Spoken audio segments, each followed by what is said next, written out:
All hail Rabid! All hail Rabid! What's going on, guys? Welcome to the world of the Rabid institution or something. We got a lot of stuff to talk about today. Well, not really, but let's get into it. Kaspa network hash rate is blowing up. Yeah, that's right. It's getting kind of high. It's going up there, higher than what it was, and pretty darn fast. Anyway, let's do a roll call, see what we got in the house. Case Rocker, what's going on? I see you hanging out over there in the Twitchster. What's happening there? Blowing it up with all those emojis. Hope you're having a great weekend. Yeah, I guess it's okay. Actually, no, it kind of sucks, actually. We went to turn the TV on this morning, and it doesn't want to work. It turns on, but it's very, very dark. So I tried unplugging it, letting it sit for 5 minutes, letting it sit for an hour, plug it back in, tried them both, didn't work. Yeah, so I don't know. We'll see what happens there. Might have to go get a new TV. Possibly. Anyway, coming into the Tubester now, we got Zapirate. What is going on here? Frank B. Zagatti. Made channel. Hash rate can rise quickly, but price not moving is a joke. Well, it's an altcoin in theory. As much as the Kaspa maxis want to say it's not, it's still an altcoin until it proves itself not to be. So it's following a typical altcoin cycle. Usually the altcoins don't really do anything, and then they explode, and then they dump, and then they're dormant for another 4 years. But Kaspa actually has been gaining momentum. It has the backing of large mining farms now and other situations there. So we'll just have to wait and see. But, that Kaspa price will eventually come up. As we know, the whole market went red for a long couple of days there. Just crashed hard from all that information coming out about economies and yada, yada. End of the day, who cares what's happening in the world? Things will start pumping again. We got continuing on here now. Yusuf Potts, Coda is back up, making GPU great again. Awesome. Still haven't tried it. Maybe we'll take a look at that in a minute here, see how much that's actually paying miners out. Raptor Mining, what's going on? Rud Putts, what's happening? Skirm. Oh, wait, I got to hit this. What's going on here? Rud Putts, what's happening? Mr. Nuclear Power Plant himself in the house. Rud Putts. Yeah, Rud Putts over there. Just Pleb, what's happening? Grey Wolf. Dan Ruggs, Nashville. Ruggin the Nashville. What's going on, guys? Hey, hello, my amigos. Nice. Scrolling on here, what do we got? Raul Saul McGall. We got Greg. We got Greg P here. Nikki Gilbert, what's happening? Scrolling through. Ninja Kid, Dead Quill, 111.68. What's happening? Scrolling Alvadas, Jokabakis, what is happening? No name, what's going down? Oh, and it jumped on me. I see J-Rod, Team JFK. I see, is that everybody? Steve Slacko, I see you up there. Sarab Sai, what is happening? Oh, yeah, and everyone out there. So, yeah, Sarab Sai, I've been speaking to him. We're trying to see what we can get done, but we're going to be first we got to get the CPU mining calculator fixed again. So end coins added, more coin stuff. So that's slowly going to start into progress with a new dev. I keep trying to message Stipulated Fat Cat. I sent him out another email a couple days ago, but I haven't heard from him since just before Christmas time. So we're going to see if we can possibly get that fixed up for you guys. And then if possible, or depending what it all works out to be, we might be revamping the website and doing some other cool stuff as well. So we'll see what happens with that whole thing. I bought Axe Bitcoin miner, cost me like $150. I will try that nonstop lottery. Imagine if you hit a block, that'd be insane. Remember, the odds of you hitting a block is next to nothing, but it's possible. Vadas, Chump showed that some big whale invested into Kaspa mining, a few $100 million. Yeah, so that's nothing new here. I think most of us are aware about that, but what are they called? Marathon Mining, I think it was. They have a whole bunch of hash rate on now, and we're expecting in October, they're going to be throwing on another 60 to 70 petahash or so by October. So yeah, expect that to come in. I do expect maybe one or two other larger farms to start picking up on Kaspa. But then again, it's really hard to tell because, everyone's thinking Kaspa is going to go to $1 to $3, which would be awesome. But at the same time, that block reward reduction, it's going to start slowly pushing residential miners, all of us, off the network as that, if the price doesn't really start pumping, like in theory, this time, because Kaspa it has a reduction every single month, it actually works out to a full halving event. I was listening, there was a Twitter space going on the other day, and I was shaking my head at it because I don't know if it had like real Kaspa devs in it or it was just a bunch of people talking, some people that thought they knew everything about Kaspa. But pretty much what they were saying was the way Kaspa works out is they were talking about musical notes and the small reduction in the hertz frequencies of notes stuff, because I guess the main dev guy is like a musician or something. But that's not what we're here to talk about. We're here to talk about the reduction happening. And they're saying how the small reduction happening gradually each month doesn't hit as hard as the Bitcoin halving that does every 4 years. Well, in theory, if you actually look at it, it's hitting way worse, 4 times worse than the Bitcoin halving. Because, you know, sure, you get hit once all hard, you know, 50% cut right across. But Kaspa, because it's having, or not having, but like because the block reward reduction is actually dropping every single month, it's a full halving event every single year. So if nothing happens, if the hash rate, which we know is not going to happen, it's not going to remain where it is. It's going to continue to go higher. And who knows if another generation of Kaspa miner will release over the next 6 months. And then, you know, maybe finally they'll stall out. I do think possibly one more gen will come before they slow down. But it's really hard to say. Maybe this will be the latest gen for another 2 to 3 years. And then maybe some other companies. But we don't know. Point is, if the hash rate remained as is exactly right now, the Kaspa price in theory, because it's going to have by this time next year, because if you look at it, each month it's a full halving 1 year to the exact same month. So if you look at it this month, 1 year from this month, look at it next month, 1 year from next month, it's a full halving event based on what it's at right at this second. So that means the price has to double by this time next year and the hash rate remain exactly the same to keep the same profitability as it is right now. So this is hurting a lot more than a Bitcoin halving is. Obviously the hash rate is extremely high in Bitcoin and it's pushing out all of us anyway because you need very cheap power. Eventually Kaspa is going to do this depending on the power price, and even if you know you have 5-6 cent power, depending on the hash rate, if it starts hitting a couple of exo hashes there, Kaspa could be at like $3 and it's still not going to make anything because that block reward is going to be so damn low. It's going to be pretty insane. Now, we do have possible more mainnet testing of KRC20 tokens coming. I don't know if it's this month.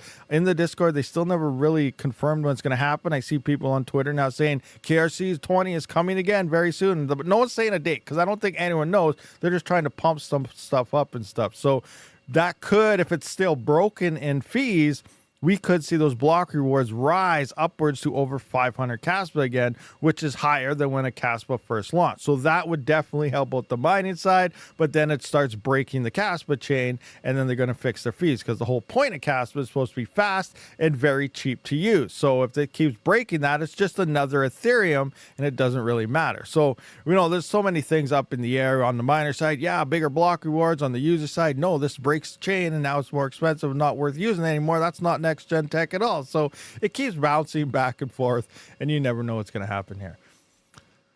See this, ALPH DG Home 1 Scrypt miner 2 gigahash at 620 watts. Yes, Frank B. Zagatti. I've also, Retro Mike gave me some inside information on that ALPH DG Home. It's actually, I don't know if I'm allowed to say anything, but it's going to get, they've been working on things. It's actually a little bit more power, a little over 700 watts, but it's getting a decent amount more hash rate than that as well. But they're still tweaking stuff out. I was talking to ALPH there, or however they pronounce their name, and they are expecting that to release around October-ish. But even with those numbers, the L9 is still going to be the more efficient, higher hash, obviously, miner here. And then we still don't know what's going on with Hashblaze. And we don't know if Jazz Miner is actually going to release Scrypt Miner or not. But, you know, we're going to see possibly a big boom happen on Scrypt with so many more companies getting into it. And then it all comes down to what are they going to price these miners at? You know, it could look like a great home miner, but if it's priced way too expensive, then it kind of turns into Gold Shell, and it's not really worth it. Now, another thing, Gold Shell, I'm not really allowed to say anything yet either, but they're coming out with a new generation of miner. As we know, they have their little mini box miners. They're actually moving into server grade miners. So think of early Jazz miners like the X41U and stuff like that. So that's pretty much all the information I'm going to say on that base for now. But again, it's going to come down to how efficient are they actually going to be. As we know, they lag behind quite a bit, but the next gen, I believe, is for Kaspa. So that's another Kaspa miner coming to the market. Don't know any hash rates or anything, and that's set to happen not actually in just a few more days time is when we can actually start revealing information. But we're going to see what happens because things always change. Vadistokabakis, when is 9950X hash rate video? Well, when it releases, for starters, so maybe in 5 or 6 days. So I'm probably going to do all the algorithms in the first video when I get that thing. I'm going to check it out, obviously, and then I'm going to run through, I guess, all the easy algorithms to test. So, your random X's, your Spectre, and, whatever else is kind of out there. I'll run through the quick, easy ones where you can just turn it on. You can get your hash rate and power right away. When it comes to Ghost Rider, that's going to have to be a separate video and probably, obviously, a couple days later because we need at least 24 hours to actually test that. I do see that some people are posting leaked numbers in my Discord for Ghost Rider saying 1.9 kilohash at whatever power and stuff. As we know, that is 100% wrong. So whoever was trying to leak those numbers, they don't know how to test Ghost Rider at all. Because 3900X, for an example, can hash as low as like 1500 hashes and as high as 18 or 19 kilohash. You got to wait for that 24-hour average. That one works out to be about 3.5 or 3.6 kilohash on Ghost Rider. And then we got 7950X3D, I think, is averaging around 5.5, so almost double of a 3900X. When I was playing around with that Menic coin or something, I actually finally got to see what the hash rate was, but I never tested the power for the 7950X3D yet. But yeah, so we're gonna have to definitely be delayed on the Ghost Rider side of things. Now there is I guess what's it called? Benchmarking you can run with the CPU op miner, and I think XMRig might have one now, but obviously that I'd still like real world testing over just straight benchmarking. It just gives you a better idea. Rabid version Doge 3 is the best. J-Rod, did you get one? You can't buy them anymore. They're already gone. There's only good for like 9 days, 10 days is all they sold for. I don't even know if any really sold or not, but it's funny because I did my video, and at the end of it, if you've seen it, I recommended not to buy this miner. If you wanted the, nostalgia or whatever of, my own miner, then, that's awesome. But when it comes to profitability and running this miner, it just doesn't make sense to really run it depending on your power price. But yeah, I don't know. I don't even have, mine's not even on. Maybe I'll give it away sometime. No, actually I want it because it's cool to have because it's mine, but yeah. But yeah, I'm not even running mine. Okay, scrolling up, I see a bunch of ads and stuff here. Okay, we went through that. By the way, Kaspa can be withdrawn from to what? Kaspa can be withdrawn from to. What are you referring to? The Platunio. Oh, there's that other thing going on too. What was it? There's that thing going on with Was it Kaspa? Yeah, it was Kaspa at Kraken. You guys hear about that? Kraken might be listening. So there's a whole bunch of pumping going on. Can't wait for Kraken. Maybe buy and sell the news opportunity may be coming here. We have no idea. But Kraken's going to open up the marketplace for a lot of people here. But they have it on their website as on the roadmap. It doesn't have a date, doesn't have anything. And it also says underneath of it, subject to change, things on roadmap might not be listed. So until it's actually listed or something, I would probably, it could be a news hype thing. Maybe we're going to see a price jump over the next couple of weeks here because of it. But again, I usually just say ignore the world and just wait till next year and see what happens with all these coins that we're hodling. But the point is it's in their roadmap, but it still does not mean it's going to get listed. Now, obviously, Kaspa is probably going to get listed. It's getting pretty popular. Pretty soon, Binance will probably list it for free for all we know. But the point is, don't think it's guaranteed just because it's on their roadmap. Retro Mike, everybody will have different opinions on CPUs. If I had the money, I'd buy one. Retro Mike, if he had the money, coming from the richest man in crypto. Just kidding. The Retro Mike has a very good job that pays a lot of money, and he has power that everybody wishes they could have. Like, it's next to free, pretty much. No, it's not that. Well, it is pretty low though. But yeah, craziness. I did see what was it? Was it a Twitter post from a few days ago? I think, was it 1 cent power or something you had? Like, and then I saw Panda respond, no wonder you're in it for the tech. Everyone else wants profits, but Retro Mike's always in it for the tech. But you can be in it for the tech if you're only paying 1 cent power. So it doesn't matter what you have. You can just be it in for the tech all in and be profitable. Yeah, well, that's crazy. Panda always doxing me. Oh man, yeah, I saw that post. It was pretty funny. I laughed. I had a good laugh over that one. That was awesome. But yeah, obviously, Retro Mike's in a wicked situation. It's something everybody dreams of. Cheap power. Plus, obviously, if you have a job, he has a good one. What do we got here? Trade Ogre did not fix anything. Yeah, they didn't fix anything. Honestly, we saw Kaspa drop down to 16, 17 cents, and Trade Ogre shot up to 21 cents during the same thing. That was like a bait and switch thing where they're like, all right, let's bring all the suckers in and scam everyone else's Kaspa some more. That's pretty much what happened there, because people were like, oh yeah, I'm going to bring my Kaspa and try and sell it. A huge arbitrage. Now you can't move your Kaspa or sell it. Trade Ogre's like, yes, thank you guys. So just stay away from Trade Ogre. When it comes to Kaspa, don't use Trade Ogre. Unless you have Kaspa already in there and you're waiting to pull it out and finally they allow it to happen, then get it the heck out of there. But, when it comes to trading Kaspa, don't touch it. I don't know what's going on with that. They're still blaming it on the wallet. Oh, it's something wrong with this Kaspa wallet. You see their Twitter posts. I DM'd them a couple times, and every time they answer, it's, oh, the Kaspa wallet's broken. There's issues with the Kaspa wallet. Well, no other exchange has these issues with the Kaspa wallet. They have other Kaspa forks, which is pretty much the exact same wallet. None of those have issues. So what is the issue, Trade Ogre? What is it? Easy. You're trying to steal everyone's Kaspa. That's really the only thing it comes down to. But we'll see what happens. Tech Rat is eyeballing because I'm a tech. Yep, you're right, Rabid. I did withdraw Kaspa from Trade Ogre an hour ago? Really? Continue or allow you to withdraw an hour ago? Okay, guys, if you have Kaspa there, go and try to withdraw, because maybe you can get it out. But get it out ASAP if you get the chance. So Pintu said he just did that about an hour ago. Withdrew Kaspa from Trade Ogre. So interesting.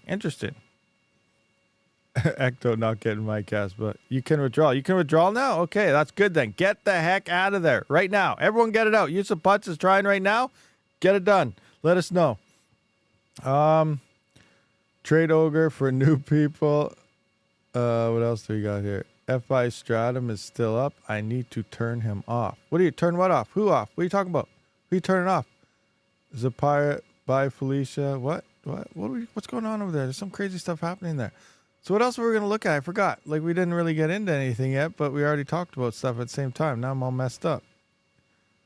Okay. Oh, yeah, that's right. The whole Kyla coin thing. Yeah, you guys hear about that stuff? Kyla Coin and Viper helping out all these other pools, and all of a sudden they ask a question and Kyla Coin bans them. Or not ban. Yeah, ban them from Discord. That's what happened. And yeah, I don't know. There's just craziness. If that's not centralized Discord power, I don't know what is.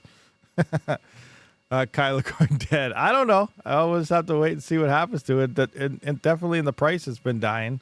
We'll see what happens there, but we'll just wait and see what happens there. But yeah, let's take a look actually at that. Let's see what Kyla Coin looks like. KCN. So yeah, hash rate dropped off down to nothing. 11.8 kilohash. So where's all the hash rate going? Do we see a spike anywhere? It looks like we see some going over to M pool, which you can't see because my things are all messed up. Interesting. Oh yeah, Cobra Dag. So Yusuf Putz was saying Cobra Dag is spiking. Okay, yeah, so it's up 158%. There's no emission schedule on this. So let's actually see how it is. So it's a 1 second block time chain. That's interesting. What are the block rewards? Let's just see. How much is this coin paying per day to see if it's worthwhile for a GPU miner? If this thing's paying, $100,000 a day or something, it might be worth actually trying to stick some hardware on there. So if we go into the blocks here and just wait for it, scroll down. So 7.5. Oh, that seems pretty low for a block reward. Like, we're complaining about Kaspa here, and this is way lower. So 86,400 seconds in a day. That's how many would it be fine. So it's times that by 7.55224. So that is 652,513 coins per 24 hours. What is the current price of this coin? We're going to times that now by 0.123. Or that's, yeah, coins being found, 5558. All right, so All right, guys, don't get your hopes up. So this is paying miners currently right now $378 per day. $378. So what does that mean? Right now, and there's 3.3 terahash online. So I don't know what the hash rate on a GPU is. Obviously, it's looking like not very much if everyone is screaming profitability. Or that means the GPU is hashing pretty darn high. Like, is it 1 terahash a GPU? I can see it being profitable with only 3 GPUs online. But for $378, that means if someone like Panda decided to turn his GPU farm onto this, he would probably control the whole network, and it wouldn't even be profitable for really him at his power price. So that it's not paying very much is pretty much what it's coming down to. So it pretty much means there's hardly any hash rate on it. So it's looking good for maybe the 5 miners that are mining it. But if anyone else jumps onto it, you're not going to have any profits. There's no money to distribute between miners at only $378 right now. So whoever is on it, and if no one else moves to it, you could capitalize, because there's nothing wrong with mining coins. I do it all the time. I mine coins that sometimes only pay $150 to $200 a day per 24 hours because there's no hash rate on it. So if you can find liquidity, even if it takes a couple of days to sell that coin, you can make, I'm okay with taking 80% of a coin that pays out $200 a day. That's like 160, 180, whatever dollars a day profit. I'm okay with doing that. So it doesn't mean it's a bad thing. It just means that it's not going to be able to support any more hash rate going onto it. What do we got here? Thomas Pelesky, thank you for the $13.99. I guess that can be a new TV foundation. So thank you very much. I'm just kidding. Yada is now live on Trade Ogre. Expect XMRig main branch integration on the next HiveOS update. Let's go. All right, so that's interesting. So yeah, that's one thing. Yada coin has been seeing price movement. It's only paying $35 or $40 per 24 hours because the block time is so long. But I remember mining that coin. It was it was under a cent, like 0.005, like half a cent, maybe even lower than that. Now it's, it's upwards of over 2 cents. So it has been seeing price things. They are adding the official XMRig instead of the XMRig CC variant support to be mined. And now it sounds like it just got listed on Trade Ogre. So maybe that'll help it out a bit. I guess we'll see what happens. Obviously, Matt there. He has been busy. That's a good thing about a coin. The devs that remain active and continuing trying to build it, even though you talk crap about it all the time, it's still an active dev that pursues to keep on building and pushing his product, which in my mind, it seems to be a really good thing, especially going long term where, you look at a pump and dump coin or anything like that, the dev comes in, forks a coin, rugs it, and then he's gone. And then obviously that is a dead coin. But even though prices are down on some coins, and if they have an active dev continuing developing, that is not a dead coin. It might look dead to most of us in profitability, but the coin is not dead because it's actively being built. So we'll just see what happens. Hopefully they do get some type of bright future ahead of them. That'd be awesome. I'm over $13 a day. I'll take it. Nice. Yusuf Putz is rocking 13 a day on that. Which GPUs are y'all running on that? Retro Mike, half of my hardware is on low hash rate coins just to keep the chains alive. Heartless and soulless. BHT. What did BHT say? Where is it? BHT. I can't see it. I don't see a BHT. Scrolling. Yeah, I don't know. I don't see it. RTM2. Yeah, RTM's another one. Devs are going hard on. That probably didn't come out right, but, the price is obviously way down. The profitability isn't there like it used to be. Hash rate is still pretty high for Raptorium. It's over 20 mega hash still on Ghost Rider, down from the peak of over 100 mega hash. But, actively development. The coin is not dead. It's constantly developed. And soon, hopefully, they at least they're trying to take their time, make sure it's not broken. But, hopefully soon, non-buggy, that their big test net does hit up on mainnet here over the next few months or so. By the end of the year, who knows when, but sometime here.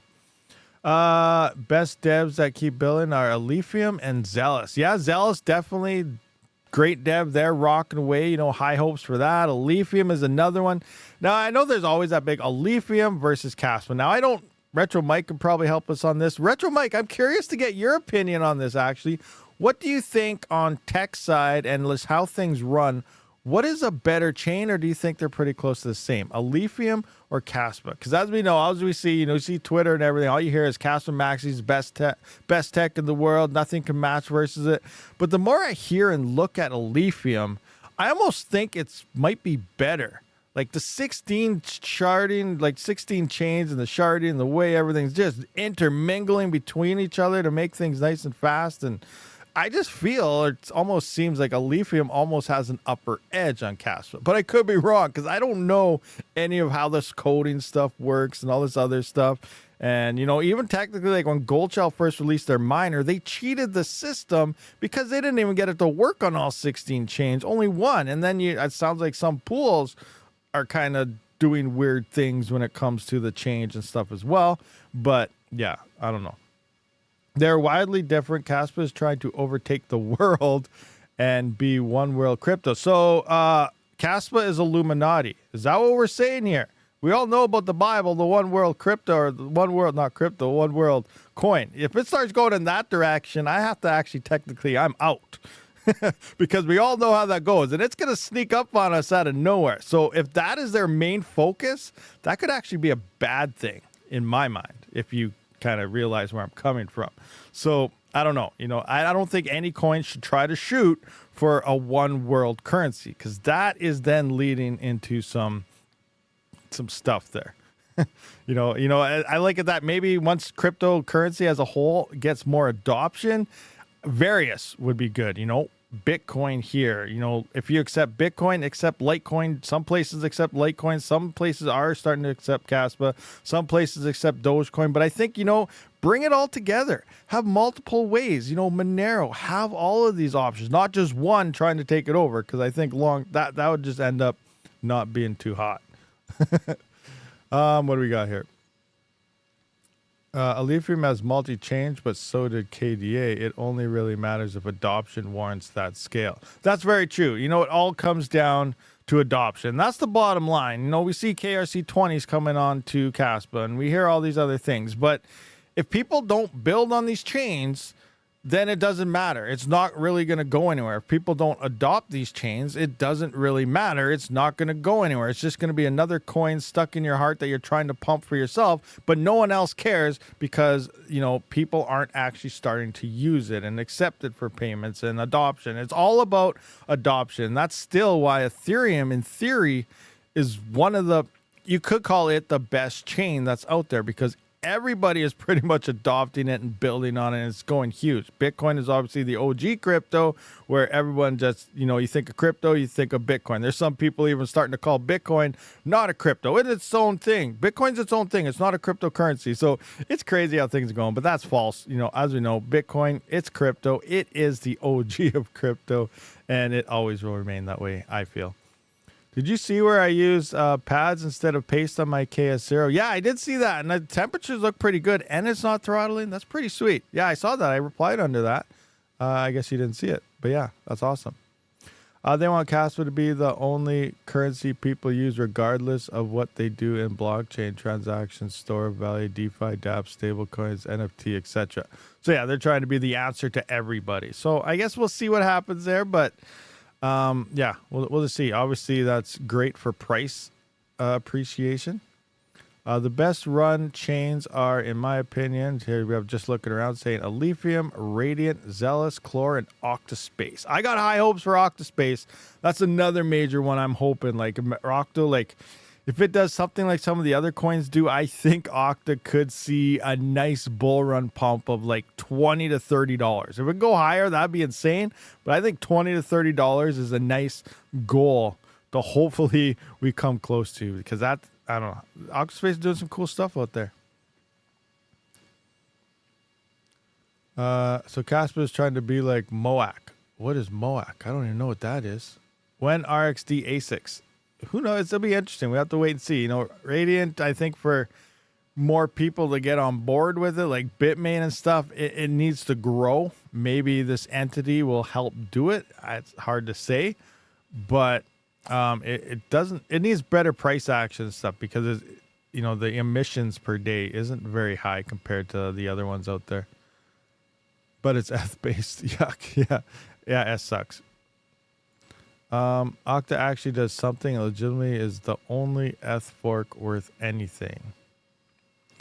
Kind of unstoppable. Octa.Space is a good one. They partnered with Dynex. Yeah, I forgot about. Yeah, that's right. They did partner with Dynex lately. It's funny though, but we're talking about Octa.Space, not really talking about Dynex. So I wonder what they're gonna do together. So Octa.Space, yeah, they have been doing great stuff. They do run AI and stuff. So I wonder if they're gonna somehow implement the Dynex chain to do some of their work. That could be some pretty cool next level stuff, especially with between chains, because everyone is still, I know everyone you talk to, is still, is Dynex still doing this? Dynex, there's one crowd that's saying Dynex is 100% legit doing its thing, and there's still the crowd that says, what are they actually doing? Where is everything that's happening? And yada yada. So there's still the two crowds out there. So one day, it'd be nice to actually see this stuff. So Octa.Space, which we do know they're doing AI rendering, they got nodes, you can rent platforms, they got the VPS going on, they got a bunch of stuff going on there. So if they somehow work with Dynex to get Dynex to do some of that work with them or for them type of thing, that could be a pretty cool partnership. I don't know anything what's going on between their partnership other than they partnered. So, I don't know what it is, but I don't know. It'll be interesting to see how everything will kind of go together long term over the next couple of years here. Okay, we didn't really look at anything yet, did we? What should we look at? Okay, we get rid of 2 reels pools. Let's come into here. So let's take a look at Lithium right now. And look at the network hash rate, guys. If I put it on the right screen for you, we're seeing some increases here. So this is already about 50 or 60 petahash higher than when the entity took over. So the entity took over like somewhere back in here somewhere where it was just like a pin needle line compared to what it is now. And that was a huge spike when we still had the GPUs and stuff on it. But look at it now.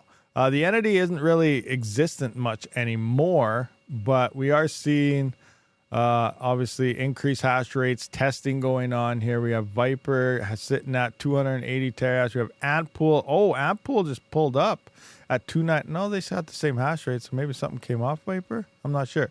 Anyway, we got Antpool sitting in 4th place here now with 295 terahash. So what is that? What is their miner there? 15 terahash, plus they got the 16 terahash AL1 Pro now. So let's just go 295 divided by 15.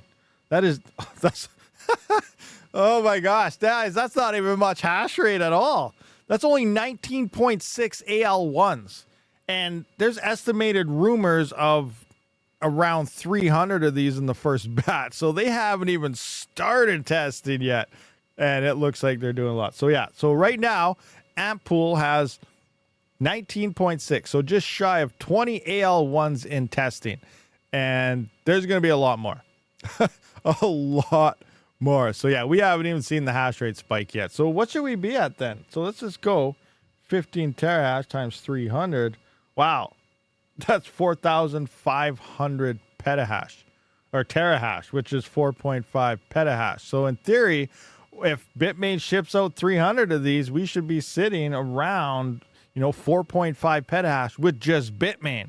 Then we got to count all the AL zeros and stuff that are becoming online. So we're going to see an easy doubling of the network hash rate from where it's sitting right now once these things start getting turned on. If there's, in fact, 300 of these coming out. So, yeah, we haven't seen anything yet, guys. Anything yet. This hash rate's going to start peaking up here. The other thing to watch here is, what to mine? I want to go into the coins here and see where is a lithium.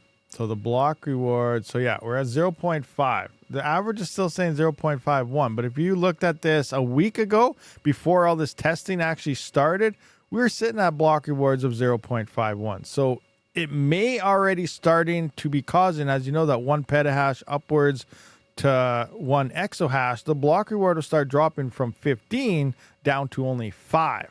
And then you divide that by 16 to get, your block rewards per chain type of thing, which makes it the 1 second or 1.2 or 4 second block times here. But or 1.14, I guess it's currently at. So this is going to be a number to keep an eye on when that comes on. Are we going to start seeing 0.49? Are we going to start seeing 0.48? This is going to be a really important number to watch as all these ASICs start turning on, because the block rewards should start dropping as well as that hash rate turns on as well. So it's going to be some interesting times. Now, what else do we got to look at here? Oh yeah, Ice River. Is that, nope. Where's Ice River? Right here. So another thing has been going around is a delay on the AL zeros, supposedly. So as we know, if we go into their website now on Ice River, they're saying the shipping date is August 31st to September 10th. They are all sold out. So I don't know if this is maybe they adjusted, if it's actually delayed, or if they actually adjusted this for possible second batch shipping, which will be 31st of September 10th and stuff. Because Ice River did mess. I asked them about this the other day, yesterday. And yesterday morning, they said they're still set to ship these out the 15th of August, so 5 days from now, to the 30th of August. Yes, the website is saying this, but they said that they're still set to ship 15th to 30th. They also said review models may be going out as early as next week. So we're probably going to start seeing, Panda start showcasing this thing maybe by the end of next week, early following week, depending when they get out. So they are ready, and they're starting to kind of ship stuff out there. So yeah, so we'll just have to wait and see. Keep an eye on that network hash rate and see what things are going to be happening there. What else? I am betting that's the second batch dates. Yeah, that's what I'm guessing too. I'm guessing that's second batch because Ice River confirmed with me yesterday that they are still shooting for August 15th to 30th release or shipping of the first one sold out there. And it does look like everything is actually sold out here. If we come into Ice River shop, yeah, like look at even their hosted machines and stuff. Like Ice River is sold flat out. So this could be a good thing or a bad thing. So we do see KS5M, KS5Ls plus hosting sold out. KS5M, so like everything, all their Kaspa miners, all their Lithium miners are currently all sold out. So maybe we're finally going to see a stalemate on the Kaspa hash rate for another month or two. Obviously we're not in 2 months. We're going to see what's them called Marathon Digital throw up that extra 60 to 70 petahash on Kaspa, but that's still a little bit of the ways out there. And that's another thing I kind of want to talk about too. Did you guys see that video? This one right here, where I did test out 120 terahash ASIC farm on Kaspa. So it was 10 KS5Ls. And when I tested that out for those couple days, I got a whole new experience, and it started getting me thinking. Then it started to make me want to FOMO, and then I'm like trying to pull back, and then I'm trying to almost FOMO again, and I'm still up in the air, and I'm debating. I'm beating my head on the wall what to do. And if you look at this, like right now, we look at a single KS0, we look at a single KS5L, and we're like, okay, profits are dropping, they suck, they're not as good, ROI forever, things like that. So what everyone's saying. It's also depending on your power price, it matters, but when I was playing around with that, and it gave you a small glimpse at large scale, like the mining farm people. And, obviously that was still nothing compared to the large mining farms that mine Bitcoin. Marathon that's about to throw on petahashes of worth of like hundreds of petahashes worth of Kaspa hash rate online. This was only 120 terahash. But I was looking at it. It's about $6 with the Ice River hosting at 8-cent power. It's about $6.20 some cents or 40 some cents. I can't remember per day, which works out to be $6. I can't remember, but it was like for all 10 of them to run it, it was $1,900 a month in power fees. And then that what brings me to this one is that someone on Twitter says, why do these big farms, why are they always dumping their coins? Why are they selling? Why don't they just wait for the bull run and stuff? Obviously, they have operating costs, people to pay and stuff like that. But when I was testing this, I seen it, and I was like, if I had farms like this or larger, I'd be dumping every day too. Like, I always talk about, building your farm up, going one by one. You start with one, it doesn't look like much, but as you build out, and I got to the CPU level I am now and stuff like that, you start making good amounts of money, depending, you got to stay active, switch coins a lot and things like that, but it's there, and it's all about upping your scale. When you get one or two, it sucks. It doesn't look very good, but as you get larger and larger, it starts looking better and better. And when I saw this 120 terahash power there, like I said, $1,900 a day in power. I was like, okay, but if I actually worked it out and I mined for a month, that's $9,000 a month is what this thing was making. $9,000. Think about that. That's $108,000 a year. That's more than what lots of people make in their job. And that's USD and stuff, right? Minus Retro Mike. He's making 100 times that, but not quite 100 times. But anyway, he's making more than that quite a bit, though. But, you know, that's $9,000 a month of just selling. If you just sell, okay, sell it. Yep, done. You're technically buying a new miner. You could buy 2 KS5Ls every month with 10 of these things. So I'm like, okay, you know, I do this with CPUs. You know, I kind of used to do it with GPUs until I seen that they were kind of dying. So I did it on my CPU side and expanded, and, you know, it's doing good profits.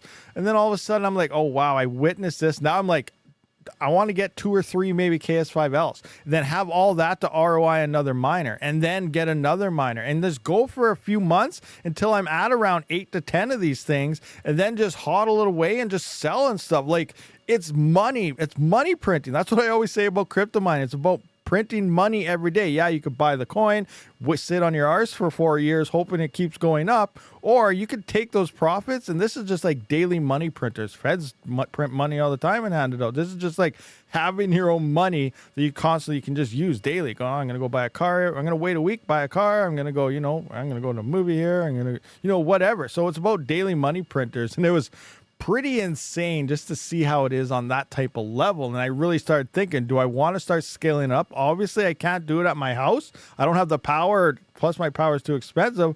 I'm thinking about, you know, branching out, you know, technically starting the Rabid farm, but at hosting facilities, you know, metered mining, Ice River hosting, 8 cent power at both places, and then just keep expanding from there until eventually, you know, you get to a pretty good size. But yeah, it's going to be, it's interesting. It was a concept that's been running through my mind quite a bit lately, and I was just like, should I do this? Should I not do it? I have a couple 100,000 Kaspa. Should I sell it and get a bunch of miners? Or, you know, I'm just up in the air on what I should actually do. So it's interesting. It's an interesting thing to look at, and I really caught a different glimpse when I actually got to play with that amount of hash rate for a little while. And now I seen, you know, it makes sense why these massive mining farms, they get their equipment. It's pretty much what I always talk about on my channel, but they're at a huge, large scale, and it's all about daily money printers is pretty much what it boils down to, and it's pretty crazy. Are you getting AL zeros? I think I have a couple on the way from various different vendors, so there are some coming. I just don't know when they're going to show up, so we'll see how well they do when eventually they ever show up. Do you have certification of deposits in maple syrup land? No. Did you guys see that Netflix documentary about maple syrup? It is insane. That's like the mob. Like, oh, the regulation people like take 80% of all the people's profits, and it's just ran horribly. And if you don't abide by their rules, you can't even have your maple syrup. Like, it is insane. It is an insane mob-run business out there in Canada. It's crazy stuff. Crazy stuff. And I feel the people that are actually making our maple syrup, they're getting ripped off. They should be getting paid so much more than what they're actually getting. But guess what? It's all about, we have to regulate it. We got to do this. And they're losing so much because the regulatory people are making all the money off of them. Like, it is so dumb. And that's what we see coming in with all these other things with now crypto. We have all these regulations coming in. Guess what? They all want more because they're saying they're saving us when really, you know, we know the real answer. 120 terahash is nothing to exactly. That's what I want to point out. 120 terahash is nothing compared to those big guys. Like I said, Marathon Mining alone just next month or in October, he's throwing on another 60 to 70 petahash. That is an insane amount. But I'm just saying, like, just seeing this more of an upscale as we're compared to just getting 1 or 2 miners right now, having to sit there, it doesn't look that good. But when you're actually at a scale like that, the 120 terahash look freaking awesome. You're getting in the petahashes, those guys are making millions of dollars, you know, a month from it. And they're just selling it off, you know, sell it, take profits, whatever, you know. Obviously some they probably hold for bigger runs, but I'm just saying, you know, just seeing more of a bit higher of a scale was pretty insane and kind of eye-opening. Hopefully AL0 mining goes well because I just bought one with half of my Kaspa coins. It should do okay. Now that's the other interesting thing. I see the big controversy, and it kind of makes sense and it kind of doesn't, because I still don't fully understand the proof of less work thing on a lithium.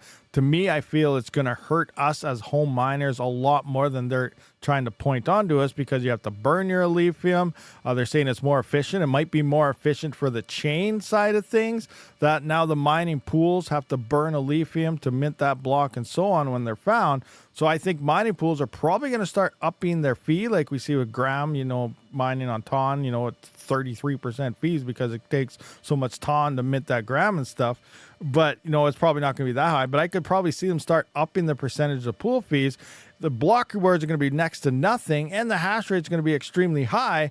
We're still using the same amount of power. If I turn my miner on, I say, hey, power company, did you not get the message? We're on proof of less work now. Cut my power bill down. What is going on here? They're going to give me the big middle finger and say, no, you're using this amount of power. You're paying us that amount of power. So it's us. It's not going to help us at all. We're going to get boned like crazy. The chain as a whole might be using less power, but the miner, it is not helping us at all. So that's my 2 cents. I still don't fully understand how it's all going to work. But long term, people are saying that a lithium is more for the long-term haul in mining and profitability and rewards. Obviously, it comes down to network hash rate and price. That's the bottom line that feeds what your profitability will be, versus Kaspa, where that block reward is going to be next to nothing very, very soon. Like, we're going to be under 50 Kaspa. What are we going to do when it hits less than 1 Kaspa on a block reward? That price better be like $10,000 or something. You're probably still not going to make anything when a block reward, is under 1 Kaspa. Like, it's going to get pretty insane.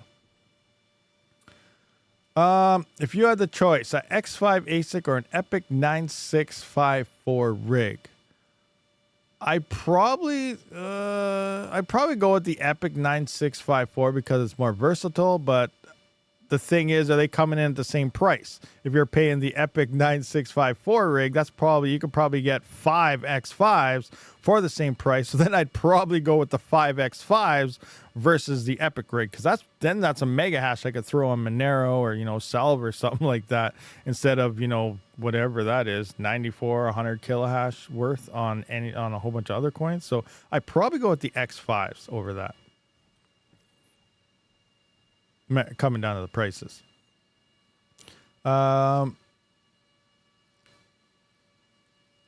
Does the X5 PSU support 110 or 240 volt? I don't know, actually. I've only ever tried 240 volt. I never really read it to see what it said on it. So I might have to try it, actually, because it is 1350 watts. That's right at that's like 78% of your 15 amp 120 volt breaker there, because I believe that's 1440. Is that 18 or 1900 watts is peak? So it would technically run at the safe zone limit 24/7 on 120 volt based on its power usage, but I don't know what the power supply actually is. So it'd be interesting to see. I imagine you could probably get an inverter, couldn't you? Do they have such a thing as a 120 to 240 volt type of inverters? I don't know if that even works that way or not. But yeah, I don't know. I'd have to look and see if it works or not. We have a 20 amp 120 in the US. Yeah, I wish I had more. I wish I had a 20 amp. I know I went to some other houses and stuff here, and they have some 20 amps, like where their laundry rooms and stuff is. But everything here, if it's 120 volt, all my breakers are only 15 amp. So I could run new cable and throw in a 20 amp instead of a 15 amp. In theory, it's kind of like what I want to do on where my mining area is there. I do want to kind of upgrade that to 20 amp for my 120 volt stuff, but yeah, I haven't got around to it. I should have sold my Grab, but I listened to Rabid when it was $60. Here we go again. Technically, it would be called transformer, not inverter. Transformer? Oh, okay. It'd be a transformer. Damn it, no love for us home miners. You can buy current more than double. No, it doesn't. We have... No, it does. Oh, okay. You're saying there, Viper admin, that the X5 actually does not work on 120? All right. I'll check it out, though, to make sure and stuff. But, yeah, I am not sure. So what was the other thing I had on the list here? So we had network hash rate blown up, which you didn't even look at the network hash rate on Kaspa yet, did we? Let's take a look at that. What is the network hash rate on Kaspa looking like? I got to get some wood chips in there. I got what's called a Weber Smoky Mountain 18-inch there a couple months ago. Haven't used it too much, but Got a beef brisket out, and I got the wood chips soaking. So got some hickory wood chips soaking. So I'm going to get some charcoal in there after this live stream. Might be smoking up a brisket later. I know it sounds good, doesn't it? All right, so what do we have here? Oh, we're down. Just kidding. We're at 768 petahash. So this is going to be interesting to watch, though. Based on all Ice River being sold out, I don't know about Bitmain. We should hopefully see a stalemate here and, you know, just remain stable at least for a month or two until we see that 60 to 70 petahash come in from Marathon Mining there. But we'll just have to hold out and wait and see when things come back in stock, or is there going to be another generation? That's the other thing with the lithium I'm up in the air about. As we know, when first generations of ASICs hit over the GPUs and FPGAs and stuff, they also get updated fast. As we know, Kaspa, we're on generation 2 of their ASICs. Now, Lithium's about to hit. That's going to be first gen Lithium ASIC. So I do think Gen 2 will come on a Lithium within 4 to 6 months, possibly. And then Kaspa, I don't know if we're going to see another generation in the next couple of years or not. I do expect, I think, one more till things finally slow down, and then hopefully it'll move more to how Bitcoin and Scrypt actually is, because Scrypt, as we know, Bitmain releases the L3, the L3 pluses, the L7s, the L9s, usually every 3 to 4 years. Usually it's 4 years, but there actually were only 3 years on this L9 from the L7. So hopefully, you know, Kaspa will eventually turn into something like that, where it's, okay, we got our new miners out, we're good for another 3 years. And then it might be an okay thing to purchase at that point, but we don't know what the price stuff will be. So again, first gen though, they will have upgrades happening pretty fast on them. So that's why I'm up in the air also on, do I get some more Kaspa ASICs now, some KS5Ls, maybe a KS5M or two, or do I wait because there might be one more gen just a few months away? So that's where I'm really up in the air right now, and I just don't know what to do. But yeah, we can see this Kaspa hash rate. Looking back in the past, where is Kaspa A6? Like, I remember right here, scrolling up. No, Kaspa ROI I want. Right here. So yeah, when I first got my 5 terahash, the KS2s, the 2 KS2s and the KS1, like, that was $30,000 to get all 3 of those. But look at the network hash rate then. 13.6 petahash, 14 petahash, 14.3. You know, I tracked it every day all the way to ROI here. Then we moved on to my next sheet, which is here. 36, 38, 41, 50, and so on. Just before the first ASICs hit, see, when I finally ROI'd, the network was at 134 petahash. Now we're at 700 and something. So pretty crazy here. But back when, just before ASICs hit, when GPUs, it was just starting to hit 1 petahash just before the first ASIC hit. And that's just crazy. That's just absolutely crazy stuff there.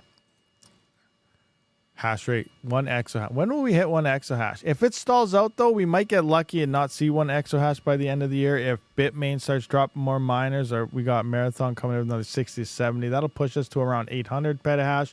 So will we see another 200 petahash in the next few months? Maybe, maybe not. We might be lucky. We'll have to keep an eye on Ice River's website. If more sales open up, then I guess we could. But right now, we might be getting lucky and having a nice stalemate of hash rate. But time will tell. Now, the other thing which is on here is Scrypt going to get more profitable. Scrypt. You guys know Scrypt? You guys know what Scrypt is? Who could tell me? Who tell me? Live chat right now. What coins are on the Scrypt algorithm, which you can see right here already? So this is mostly we're going to be talking about, obviously, Litecoin, Dogecoin, and in about 15 days' time, we are going to have Bellcoin added to the mix of the merge mining. So obviously the pools are all going to start supporting this. They sound like it. I don't know which ones are. I know Via BTC is going to be one of the first ones getting it, and I expect every other pool to follow suit, because obviously you're going to need to mine that to stay in the highest probability. And then Bitmain's going to be pumping this as well, because we saw Layla Mining here last week in this live stream mentioning how Bells is coming and everyone's prepping for it. So we're going to start seeing that get pumped. But I don't think Bellcoin is actually going to do that much better or help. It's going to help, but hardly anything. So let's take a look at this. As we know right now, well, the top coins in terms of emissions right now is obviously Bitcoin. It's paying the most amount to miners, also has the highest hash rate. Dogecoin is currently the second place coin that's paying the most amount of money. $1.41 million per 24 hours is going out to miners. That is on Scrypt. Now, the next one is Litecoin here that is mined on Scrypt as well. That's only $235,000, not very much. So you can see, 80 to maybe around 80% of the mining profitabilities that you're getting with L9s that's coming out this month, the L7s, and all Scrypt miners out there, mini Doges, it's all coming from Dogecoin.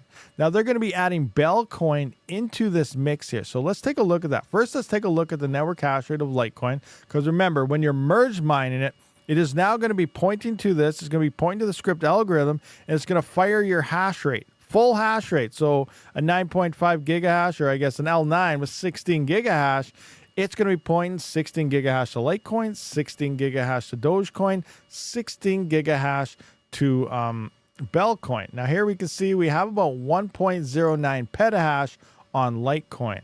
Coming into Dogecoin here, we can see we have, well, depending if you're looking at the network of the hash rate on the pools, there's 924 and 1.03 petahash, which means there's actually more miners mining Litecoin because there's a pool or two out there that aren't supporting any merge mining. So Dogecoin actually is slightly less hash than Litecoin. So some of those people, they probably just don't realize how this works, and they should probably find a pool that's doing the merge mining. But there could be other things going on as well. But we see Dogecoin at a little less. Point is, we're over 1 petahash on both Litecoin and Dogecoin. Now let's take a look at Bell's coin.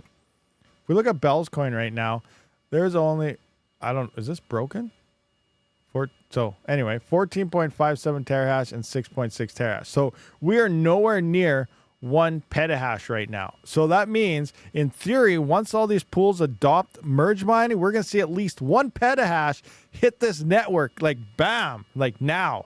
So whatever it's making now, which isn't really that much, is pretty much going to be nothing once it gets merged. Now, could it get a hype train? I believe Bell's originally made by the Dogecoin creator. Or was that a different coin? I get that mixed up. I know there's hype going on about some original coin the Dogecoin creator made, and I totally forgot about it, but now he's, trying to bring light to it again. And, it was a big pump train for a couple days there, and then it died. So I don't know if this was it or it's a different one. But the point here is Bell's coin will be in here. So I actually got my calculator. So I want to put this together right now.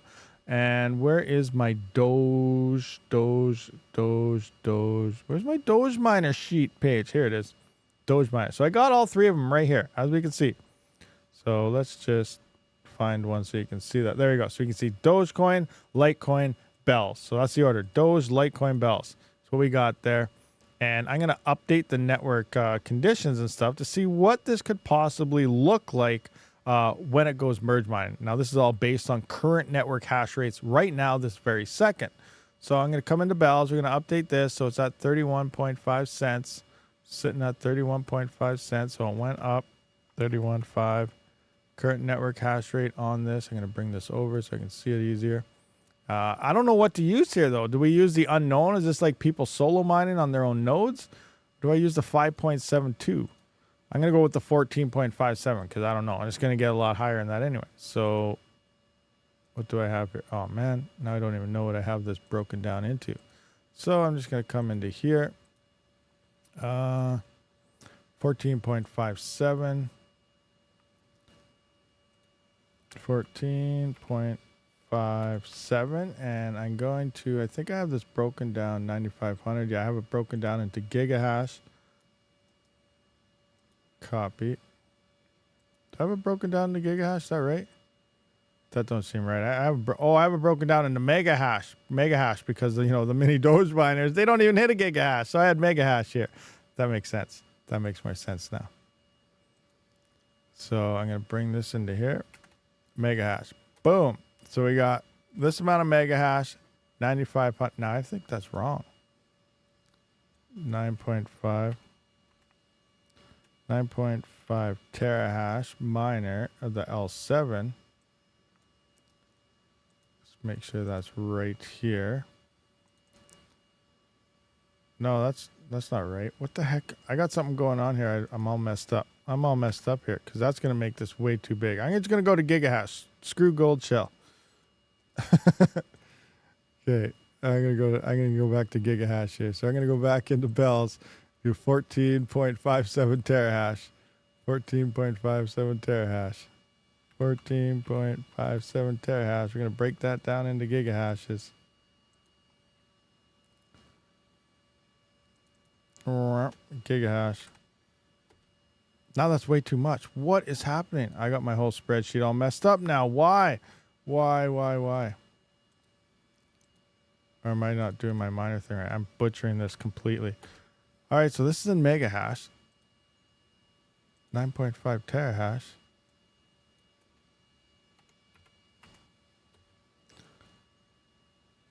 Oh, wait a minute. No, I'm all messed up here. That's right, because the miners are in... That's why I was thinking the miner was... Oh, my gosh. This is so horrible. Okay, 9.5 gigahash. What is happening here? Let's just double check all this. Where's Bitmain L7? Bitmain L7. 9.5 gigahash. Yeah, not terahash. It's a gigahash miner. Now it makes a lot more sense. Thank you for watching Rabid brain fart video. Jeez, I'm an idiot. Anyway, so now that we got that. So right now, this is currently making $6. What? Is that right? $6 a day? Let's make sure we're still in gigahash here. 14.57, 14.57. 14.57 megahashes. Okay, megahashes. Kaboom. Okay, so all right, so looks like Bells is actually making $6 right now. Is that right? That seems way too high, but I guess maybe it is. All right, so anyway, let's update Litecoin and stuff now. Litecoin. Okay, we got Litecoin going on here. So it's at 1.08 petahash, 1.04. So it's up a little bit. And the price is 61.22.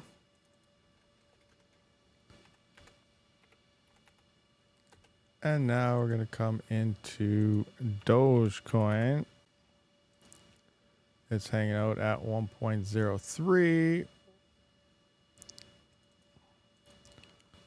1.03. And then the price is 10.6. So right now, if you were mining these based on this, so Dogecoin is making $13.14. Litecoin is making $1.87. And Bells is actually making $6.49, which is before power, actually $21.51 with Bells coin. Now, remember, Bells is going to be getting all this hash rate. So in theory, we could use this network hash rate right here as our number. As our number for merge mining it. So if all the pools adopt everything with Doge, we're going to see the same amount of hash hit it. So if we take the Dogecoin hash, put it on the Bell token, it's going to go from $6.49 a day down to 9 cents. With the same amount of hash that's currently on Doge, it's going to drop to only 9 cents as what you're going to make on it. So merge mining Bell's coin is now going to grant you more profitability of 9 cents. If that makes sense. I'm sorry for all the mix up and mess ups. My whole issue was I was thinking 9.5 terahash. Imagine a 9.5 terahash freaking Scrypt miner. That would be insane. We're in the gigahashes. All right, coming out of Alephium and Kaspa and all these super high hash rates. A little different. So looking at the Bells token, it's probably not going to do much, but then again, you know, it comes down to price, and it's only $9,000 a day versus coins that are paying over 200,000 and 1.4 million. So, yeah, crazy stuff. Crazy stuff. So that's kind of how the whole Bells thing is going to break down in a nutshell. Expect that hash rate to explode like crazy. Hopefully you guys had a good freaking laugh at me on messing up my whole spreadsheet because I'm not the smartest sometimes. I think Hive may also have a firmware for it, but Bliss has always been the go-to one because they love paying for inferior platforms, the influencer effect. Zapira should be able to take it super low aftermarket firmware. Should be. Which one? You talk about the L9? What are you guys talking about? Yeah, I do expect a bunch of firmwares to drop for that. I'm also wondering about the L9 too. Is it, you know, as we saw, Bitmain's S21s has larger fans, so it's actually a little quieter. I expect that to also probably be on the L9. I don't know for sure, but we could see the larger fans on the L9 as well to possibly bring that noise level down a bit more. And then I was talking to Frutations Designs for the cooling kits. It sounds like he has specs and stuff in for him now, and he was telling me that it's a different size than the L7 and stuff. And depending if I get an L9 or not, I might be trying out his fruitation kit. So we'll see what happens there to help silence that thing down more. But we'll see what happens because you might not even need a fruitation kit at this point. We'll see what happens. I always recommend newbies to use Windows to learn. I always found Hive's UI overly complicated for those just getting started. I agree with that, Retro Mike. Windows is a great tool to get started. Windows and Nethash also. That's how I got started. I was watching mining videos. I was like, all right, I'm going to try this Nethash thing. And I'm in Windows. It was my gaming PC. And that's how I started mining crypto. And then as it went over time, I started noticing, wow, Nethash, it's like, it changes. It changes to this thing called Kapow. What is that? And this Dagger Hashimoto. What is that? Oh, Dagger Hashimoto. It's paying a crap ton more, and it's not even using as much power. Stay on that one. These are things that started running through my mind. Why is it going to this Kapow thing? It's using so much power, and my profits dropped. Like, why? What's happening? Then, you go inside of it, and you look around through files, and you start seeing names of different miners, and you see different benchmarking. It's like, oh, wow. So, Nethash was a great tool to look into and see, wow, so there's all these different miners happening. There's these different, I thought there were coins at the time, but there's these different algorithms that are going in there. And it just actually opened up a lot, and it gave an idea on how, okay, this algorithm does this, and it's doing this much power, and this is doing that, and it uses more power. This one likes different overclock settings than that one. And it was a great tool. As much as everybody really likes it, a lot of people are still using it, obviously. But it was a great tool to learn about crypto. And then from there, I was like, well, do I try mining a coin on my own? Like, it's not switching anymore. I was worried, I'm not going to make as much because now I'm just mining a coin on my own. Like, okay, I'll try Ethereum, I guess. And, we all know what happened from there. But yeah, these little things do actually help people in, learning how to mine crypto and doing things. Something really dumb to us now is totally helpful for someone just starting off, because it's always about, how do I do this? Some people don't even know how to turn on their PC. Like, there are people out there, that these are some of the things you got to explain to people. So things like that can make a very nice entry into it. Mr. 2060 KO and cousin ETC hack. Yeah, that was me. That was me just starting off. That was awesome. 2060 KO involved in a massive profitability spree and the hack of ETC. But it was awesome. $4 to $5 on a 2060 KO in a couple days, per day, for a couple days. It was nice. It was great profits. And then I found out that ETC got hacked. Thanks, Nethash. That was part of it. I was part of the hash rate that was taking it over. My one single 2060 KO. Oh man, it was crazy. It was good stuff. Good fun stuff. Hello, my name is Yusuf, and I'm addicted to GPUs. Yeah, we're gonna start a new live stream show, and I should call it what should I call it? Crypto ADAC, mining ADAC, mining. And we'll just all come together, and we'll talk about our mining addictions and how we can solve them, and how we have to keep buying more stuff, and that's the only way to solve them. Oh man, crazy stuff. What else I got here? Oh yeah, I got a new website updated. I don't know if you've seen that last video there, but instead of keeping my description nice and clean, I just linked to this one thing. And it's got all the ASIC miner shops here with all my codes here, and we can see we got hardware wallets down here if you're looking for hardware wallets. I want to add more to this, obviously, CPU parts and a whole bunch of stuff, but it's a work in progress. It's slowly starting. So right now we have this guy right here. If you guys want to check it out though, I'm gonna take this link, I'm gonna copy it. I'm going to put that right into the live chat right now so you guys can all just start clicking the crap out of it. You do that, okay? Make sure it works. Click the crap out of it. Make sure it works. All right, hold on. I got to go back into my chat so I can see stuff here. Anybody talking over in the Twitchster? Nope, no one talking to Twitchster. No one ever comes to the Kickster. Everyone's rocking the Tubester. 51% attack is a proof of work feature. BTC longest chain always wins. Well, yeah, yes and no, because also it causes dumps, double spend attacks. The guy, they got way extra coins and sold a lot off and got free money pretty much. BTC pamping. Pampers. BTC is pampering. Let's have a look. Up 1.43%. Let's see. Let's go to CoinGecko. Is that right, Metro Mike? No one uses CoinMarketCap anymore. They're a bunch of, frauds and stuff and show you glitches all the time and owned by Binance, and they're trying to centralize you out of everything else. Only get their stuff. So yeah, let's use CoinGecko. What do we got here? What are we up? What are we up at? 0.8% in an hour, 2% in 24 hours. I don't know if that's really a pump. It's okay, but it's not really mooning. Like here, look at this. What's this? Tron. This looks better. See, look at that. Oh, that's only 5 and 2%, so that sucks too. Is there anything good right now? Anything going up good? Oh, what's this? We got a 10% 24 hour. What? Apotos, whatever that is. We got Monero. Oh, Monero's down. Monero's been doing good, huh? Hasn't Monero been doing pretty good? Crypto just crashing like crazy, and Monero drops like $2.